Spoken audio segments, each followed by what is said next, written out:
with business development people, there can be that level of confidence there where maybe they think that vulnerability is not needed and that reflection and self-improvement isn't needed. But we very much look for people who are can be self-critical as well and can say, do you know what, I could have done better here. And there's always something you could have done better at every level.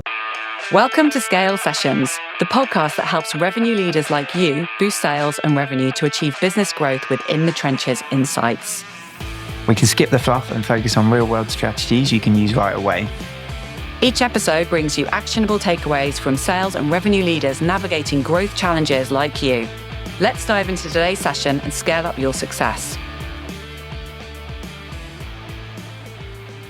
Welcome to Scale Sessions, Emma. Great to have you here. And I am so intrigued by your career journey.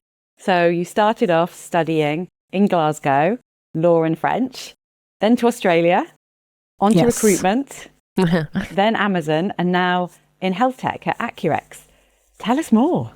Yeah, so I think my whole journey has been kind of whittling down the things that I don't enjoy as much to get to the things that I do enjoy. So I feel like I've reached a place where, I'm getting that fulfillment that I need out of a job, but also the challenge that I need out of a job.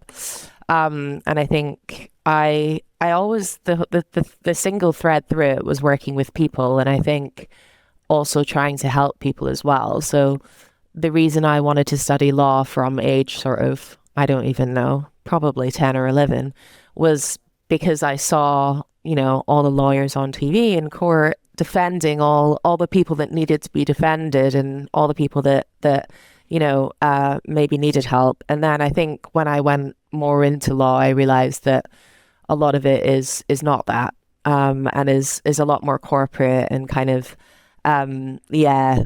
helping bigger companies get richer in a way. And so I steered away from that, and I ended up in as you say, in an executive search firm working in digital. So I have worked in digital for the last sort of 10 years, but this was hiring C-level people into digital roles, and that's what then inspired me to go into those roles myself. So I went on to Amazon for 5 or so years, and climbed the ladder a bit there, and then moved from big corporate to kind of trying to do something where I could see the end impact a bit more in a startup. Yeah, and how did that evolve into the business development side? Because people don't always stay into that and mature into that. So, like, how did that evolve for you, and why is that where you're happy now? Yeah, so I think what's quite good at Amazon is that they do let you move functions and even kind of teams very easily. So I did a range of commercial roles. So started in sales and then went into marketing and then went into more kind of big kind of strategic account management, big accounts. And from all of that sort of managed to deduce that business development was where you were kind of able to drive the business forward the most and see impact most quickly. And I think I've sort of not looked back from there and really enjoyed, going into new markets at Accurx, which is the health tech startup that you mentioned, and building out the function as well. You've gone from a media giant and the world of streaming and entertainment to medtech, and Accurx is on a mission for a happier, healthier NHS. But must have felt like a completely different world. Yeah, it was quite a culture shock moving from Amazon to Accurx, to be honest, because obviously I had these leadership principles ingrained in me over the course of 5 years. That American environment can be quite bullish. By the time I left, I was sort of one of the only women in a lot of the meetings I was in. I was working a lot with the US, and a lot of the directors and VPs over there are white men. And so I think there was a certain culture that I had gotten used to, and I just thought that was the way that everyone worked. And then I came to Accurx, and Accurx is obviously very mission-led. Also, the culture is incredibly collaborative, and it's a very flat structure, not hierarchical like Amazon. And so navigating that and kind of adapting to that was really important. And it did take me a while. And I think sometimes you think that things are done right a certain place and try and bring them in. and then you just realize this isn't going to work. And actually, I need to take some of the things from Amazon, but also I need to adapt to a lot of the things in this new company as well, in order to get stuff done. So yeah, I feel like I'm there now, but it was a really big culture change and culture shock for me. Just going back to Amazon, how did you make sure you had a voice when you were in a very male-dominated environment? Yeah, I feel like I'm very lucky in the sense of I've sort of had this confidence built into me by my parents and particularly by my dad. I was quite a tomboy, so I never really saw myself as being disadvantaged. But obviously, it becomes very stark when you're on a call with people that just look entirely different from you and have a lot more experience than you as well. So I think I just practiced sort of taking a deep breath and writing down exactly what I wanted to get out of what I was saying, and then it was all remote because it was when I was in that role, it was lockdown. So I think that actually almost helped because there was a lot of hand raising going on in meetings. So it actually meant that you could make sure you were in a queue to be able to say what you needed to say. So in a way, that remote working and that kind of queuing hand raising system really helped me. And I think if I'm able to take a step back and think about what I'm going to say and write it down before I say it, I feel a lot more confident that it's meaningful and that I'm structuring it as well. What were some of the principles you did take forward to Accurx and any that you had to leave behind? So we have raised the bar now as a principle in Accurx. Oh, nice. So that's one that we've brought here, and it's all about how do you think about hiring? How do you think about the talent that you do have? And that's obviously very important in a scale up. So we've gone from sort of 50 to 250 people over the last couple of years. And it's very easy for the bar not to always be really, really high when you're desperate to fill immediate gaps in your team, because as a startup, obviously, you set the goals and then you hire. So I think I've had a lot of learning on that as well. I think it's not always been easy to say no when there are candidates that could maybe do an okay job and did have the experience, but there's a gut feeling telling you that they're maybe not going to be the people that will be there long term and like elevate the entire function. So that's been really helpful as a leadership principle to come in. Did that change your hiring process, and how do you measure success on that? Yeah, it very much did. I mean, there weren't many processes when I came into Accurx, and one of the things that I have had to balance is, because obviously Amazon is very process driven, as you mentioned. So it is, you don't want process to be the death of you. And actually in a scale up, sometimes process really isn't appreciated, but it is needed for some things. So I think for hiring, one of the things that I always like to do is make sure everyone that's involved in the process is really aligned on what competencies they're testing for and how they're testing for it in every interview, so that you've got an oversight of what is actually what's needed in terms of information by the end of the process. So one of the other things that I brought from Amazon was making sure that we had a good interview group, but then that we came together at the end to discuss and make a decision and commit on whether we were raising the bar with a candidate or not. And that's really helped. I think it's really important to get a wide range of people's eyes on the candidate. And an exec team member always interviews every candidate as well, no matter what the level in the company now.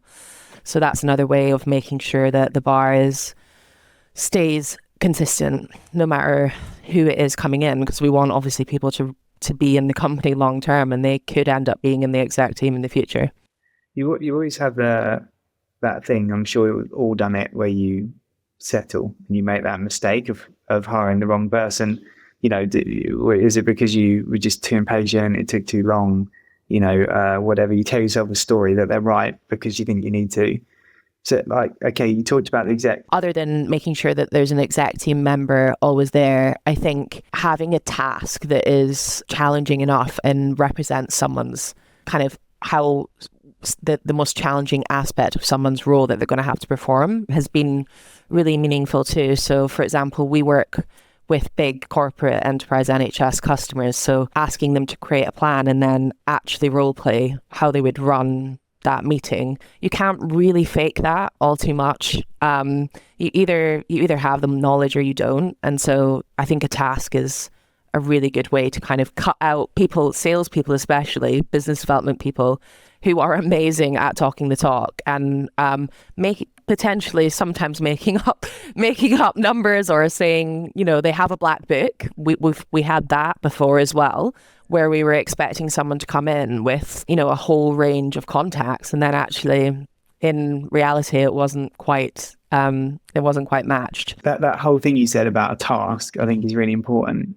There's two other things that, it's taken me almost 20 years, Emma, to get to this point. But like, if someone doesn't do the behaviors that you'd expect in a sales process, like they don't follow up with me after an interview or the team, then I'm just like, no. Yeah. If they don't do that, it's like, did they write you an email within 24 hours? No. Well, if they don't demonstrate that in an interview, and then I think so many people will turn up now, and if you just dig, have they actually researched your company? Have they actually invested any time to really understand your business, your values? And I think so many times, I would imagine 50% of the people or more that come interview don't do those two things. And I found those two things that I've only just probably in the last couple of years got really disciplined with, of just being like, and then being hard, like, no, like, no, they didn't follow up. The other one for me is how good they are at feedback. So I love asking at the end of a task, if you could do that all again, what would you do differently, to see how well they've listened to questions. And the number of times I go, I think I nailed it. I'm like, okay, interesting. And again, with business development people, there can be that level of confidence there where maybe they think that vulnerability is not needed and that reflection and self-improvement isn't needed. But we very much look for people who are can be self-critical as well and can say, do you know what, I could have done better here. And there's always something you could have done better at every level. So we too also make sure that we ask people to reflect, and it's very interesting in terms of whether people can pick the same stuff up as you or not. And if they can, then that's usually a really good sign. Yeah, definitely agree. You mentioned selling into the NHS. So I'm guessing big buying groups, long sales cycle. How do you keep up the motivation in the team and also that momentum when you've got such a long cycle? I think it's just critical to have people that truly do care about the mission. And to be honest, without that, it's incredibly difficult to keep up morale, because you are so not just are the customers challenging, but the customers are in an environment where they're beholden to the government and funding. And so even your customers are frustrated at the system sometimes. And so there's a lot of external factors that are outside of your control in the sales process, which we always have to separate in the minds of our team and say, right, let's call out the external factors, but then actually let's focus on the factors that are within your control here, because there always are, but they are just a bit more limited than other industries. So I think people need to be incredibly bought into longer term vision, which is for us connecting up communication across the NHS, which everybody, whether they're a patient or whether they work in the NHS or they work in our company, recognizes is broken in terms of being able to get in touch with the right people when you need it, being able to get care at the right time, and even cross care settings, staff being able to even communicate with each other. That is not possible right now. So there is a very, very clear need and very clear problem we're solving, and we're all patients as well. So I think if you're not bought into that, you're probably not going to be able to hold out for, 1 to 2 year contracts. And also the other thing is we need drivers. We need people who can control that sales process despite all of the really, really challenging external factors. So we need kind of strategic sellers and people who have a consultative way of selling, because otherwise it's very hard to actually close deals. So when you say strategic sellers, and the strategic word gets banged around way too much, but I get the use case. How do you then make sure you're finding strategic sellers? Because it's not an easy thing to do, right? No, it's not. I think the robust interview process is really important. And I think recently we've adapted what we mean when we say business development competencies in our team. And it kind of involves everything from understanding the market that you're operating in, even if you've never worked in the NHS, and being willing get on the ground with frontline staff as well to do that. Because if you've never been in a hospital, if you've never kind of shadowed how people work, you're not going to be able to understand where the product can have impact. So we spend a lot of time actually with frontline staff, really understanding the day-to-day problems they have. One of the things that we can do as a strategic seller then is connect that up to the people that are sitting in corporate offices who actually maybe spend less time shadowing the frontline staff than us. And that's really how we've grown in terms of understanding the people that are going to be using our products better than the people buying the products, and being the Kind of scary. Yeah, and being the lever that connects those users and buyers together. And that's how you become a strategic partner, in being able to truly kind of show the experience that you have and translate that, I think. So Emma, like me, you're super passionate about coaching. But what I find really interesting in coaching is that it means very different things to different people. How do you view coaching, and what do you see the role it plays in both being a leader and within the leadership team? Yeah, so I think when people say, oh, good managers are people who can be coaches, I think I wanted to like really understand what that meant and really kind of study it a little bit more. And that's why I went into coaching in the first place. So to me, coaching means giving people the space to grow and to figure things out themselves, but doing it in a structured way so that you're actually providing building blocks and stepping stones for them to be able to grow and to be able to do that. And I think that's what's really good about doing an executive coaching course, because you understand how you ask the right questions and how you give people space and how you use your body language and everything like that. So like, okay, you've done that course, you had the reflection, you realise day one, you go back in with your team. How did you start changing it? What did you do? If you could give someone advice, what are the like 2 or 3 things that you did that were like, oh, I'm starting to change the way that my team behave and how they think about coaching? So the first thing that I did was like recontract with everyone in my team. And yeah, what does that mean? What does contracting mean? I think it actually means caring about adapting the way you manage and the way that you work with someone to that individual. So yeah, by putting that contract in place, you can start from scratch and say, how do you like to work? What is working for you? What's not working for you? And then you can put some foundations in together about how you're actually going to make that happen. So some people do want more direction. Some people do want more time with you, but some people actually want the opposite, for example. So I always, whenever I have someone new that I'm managing, and whenever my managers bring someone new in as well, we now have a format and a structure to make sure that we are becoming good managers and laying down foundations by putting that contract in place that supports how that individual wants to be managed. And I think that's so important because, as we sort of highlighted at the start, who your manager is, I think, is one of the most important things for your career, especially in the early stages of your career. That person can really make or break your time in that company. And so, yeah, you can't underestimate the power of a good manager to support the way that your career is going to go. And we take it really seriously here in our team now. I think, you are ultimately a huge part of controlling the way that someone's life goes, I think, as their manager, but especially because we put so much time into our careers now. Yeah, such a responsibility. Do you find that you adapt how you coach your senior managers, because you've got a huge team of 18, versus some of the more junior ones?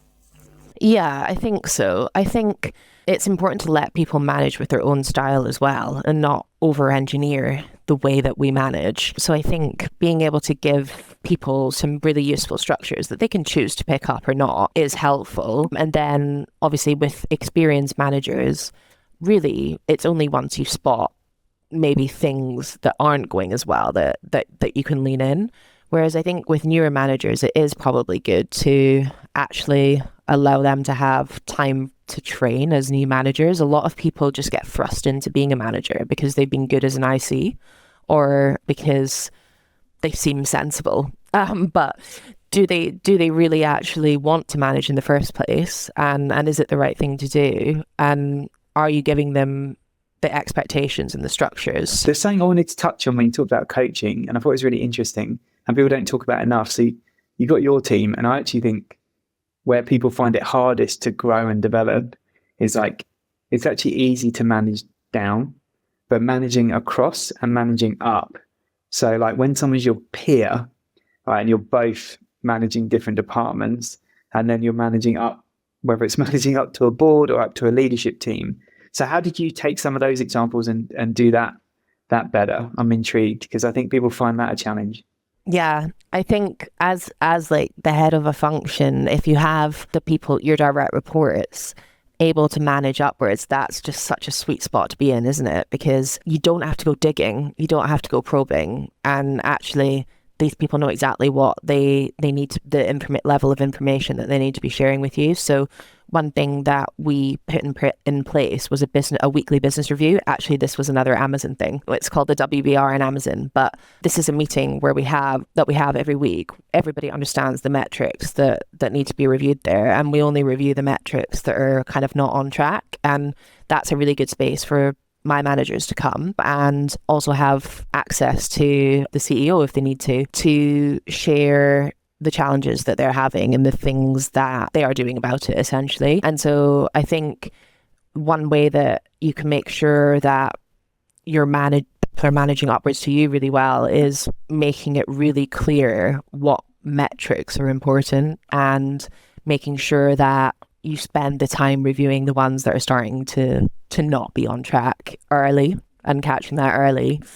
And then, yeah, people just know exactly where they're at and exactly what's important to the whole business. And obviously in business development, that's the whole business's revenue, basically, new revenue. So yeah, I think having that reporting in place and the meeting and the time is important.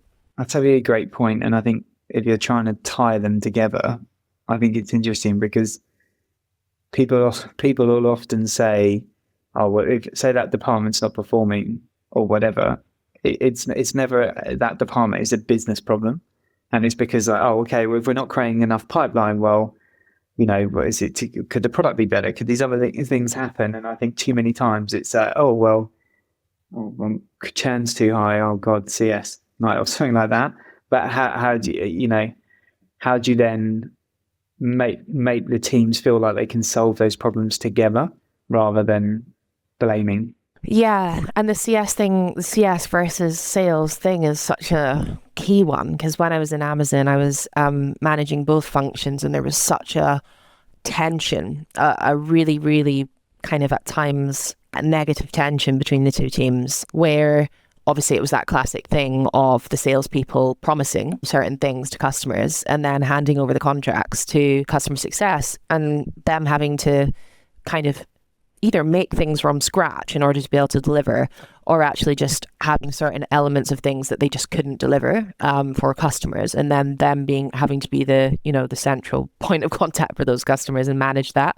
So that was one thing I really wanted to make sure I had in place early on between the customer success and BD teams. And I have a really great working relationship with the head of customer success, and we make sure that actually we're aligned in terms of what the end-to-end sales process needs to look like, and we sort of map that out from the start, and we always iterate on it as well. And when we go into new markets, we need to adapt it, obviously, but I think it's seeing it as one sales process and not two separate functions that need to somehow work together. Your problem now. Yeah. And I love Patrick Lencioni on this, which is like your leadership team is your number one team, rather than it being, this is my team, the BD team, and therefore anything else not interested in. But it sounds like you're really good at that, and like you're part of that go-to-market team, right? Yeah. So have you had to have that situation where you've had to help people see past their own team and see the bigger picture? Well, I always talk about how, I know I said the people in Amazon are great, and I do think generally they are, but I think in Amazon, one thing that I do now kind of notice and observe is that people are driven by being promoted in Amazon, and I was as well. Whereas actually here in Accurx, it does sound cheesy, but people are actually generally kind of motivated by what we're doing for the NHS, and you probably wouldn't have joined otherwise, to be honest, because there were plenty of other faster growing, easier markets to be in terms of startups, but we do hire really good people because they care about the mission. So I think being centered around that massively helps. And that's one of the reasons I left Amazon, for example, because I think people do lose touch of what their mission even is in such a huge company other than profit. And ultimately, I don't think profit is really going to be the thing that aligns and motivates people in a really inspiring way. And so I think, to your point, if you are only motivated by really in the end being promoted or by money, that doesn't help you to take a step back and come together as a team and make trade-offs and make the right decision for the company. And so if you can kind of center back to saying, is this going to help us towards our end vision or not, it's really helpful. And I think sometimes a lot of companies don't have that. Profit is not a mission that's going to really kind of allow people to do that and come together. I love how you say trade-off. And I think so many people are unwilling to do that. And I think the very best leaders go, well, yeah, I might need 2 more heads in my marketing team, but I can see it's better for the business if we have a PM and an AE or whatever it is, right? I'm just giving an example. But people find it really hard to do that. Humans are inherently selfish, yeah. So like, I think the great ones can actually do those trade-offs, right? And go, actually, I don't need 22 BDRs next year. I can squeeze more because the business needs a bit more on the CS side or a bit more on whatever. Or in product, yeah. So important to be looking at the full picture. And Emma, 7 weeks away, about to go on maternity leave. Oh my goodness. So how are you coaching your team to be able to manage you once you've gone? Well, I'm hiring a backfill, so that helps. And it's been really interesting actually going out in the market and just seeing the types of profile that we can get, because it's a fixed term contract as well. So there's only certain people that are able to take those roles as well, which don't look like me really, in terms of obviously being pregnant and at times being a woman as well, to be honest. So I think whoever comes in is going to have like a lot more experience than me actually, like years wise, and probably based on the finalists that we have. But I think that's going to be really interesting for the team, because a lot of the people have maybe exited businesses before and they have that financial security. So I'm quite excited for that, to see a different pair of eyes come in for the year and what they think of the function as well, because I obviously think I've done a good job, but I know that there are a lot of things that someone will be able to improve as well. So that's one thing I've been really focused on, like hiring someone really, really good who'll actually almost be better than me, hopefully, for a year, or be able to add something that I haven't been able to. And then the other thing is just, we've done a huge kind of look back and diagnosis of kind of what we can do differently moving forwards, and I've really aligned all the sales managers and the BD managers around that, so they're very clear on what the top like 2 or 3 opportunities are that we have in 2025, so they can take those forward without me as well. I love how you talk about your hire and wanting to get someone better than you with a different skill set, because it must be quite scary. You've got someone coming in for a year and then you're coming back versus you're moving on.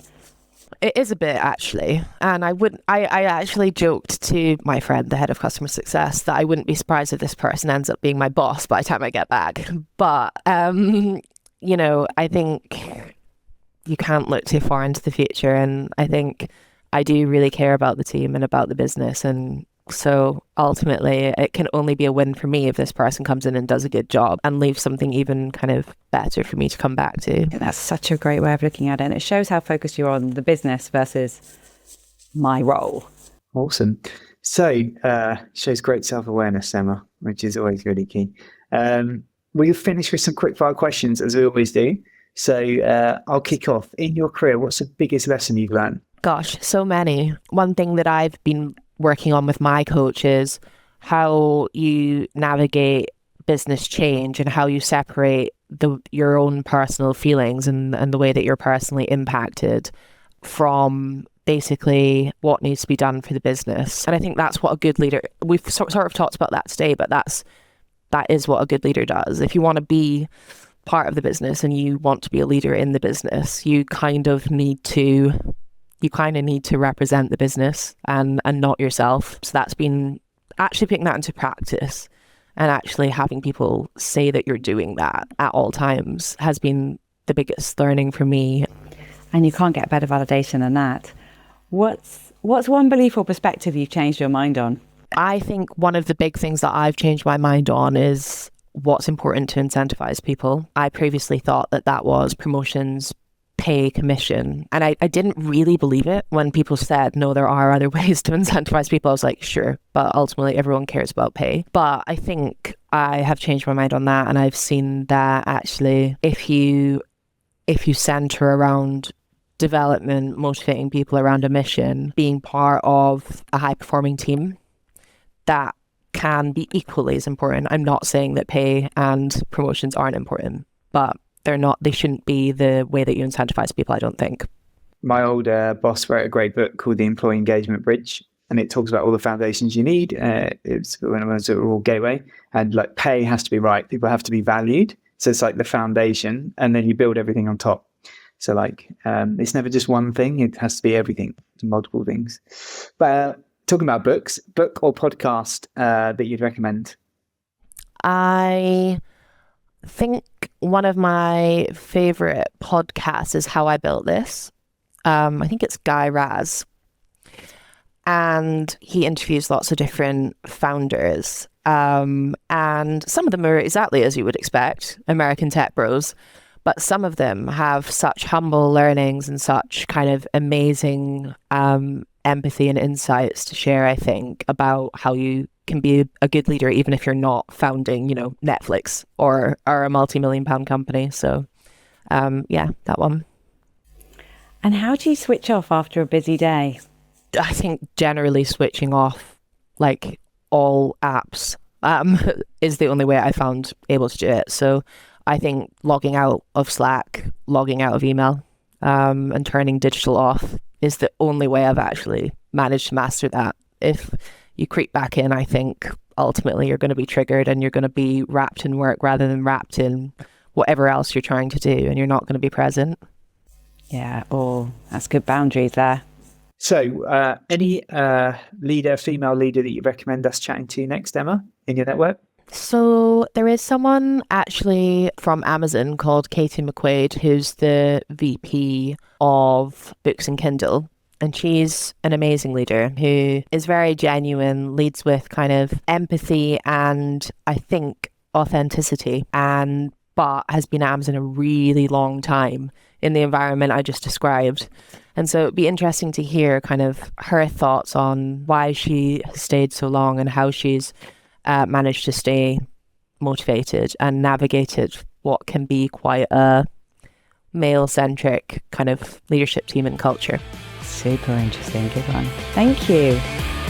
Thanks for tuning in to Scale Sessions. If you found today's insights valuable, be sure to subscribe and leave a review.